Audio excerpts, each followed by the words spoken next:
lekin mustaqilligimizni ham eshikligi bilan Furqat tumani haqida bitta ikki og'iz gapirib bersangiz.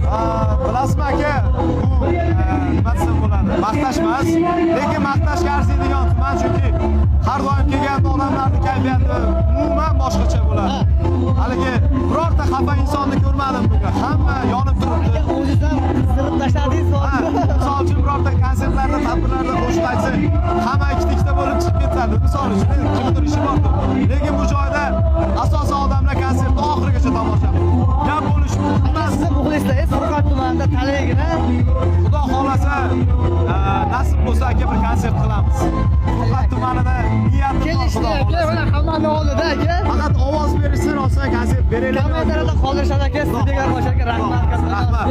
Salomat. Nima deydi? So'nggi konsertimiz ham mana shunaqa kayfiyatda bo'ladigan bo'lsa, muxlislarimga bitta zo'r sovg'am bor. Xudo xolasa. Kelishdingizmi? Sizlar uchun yana bir nom qo'yganman. Rahmat.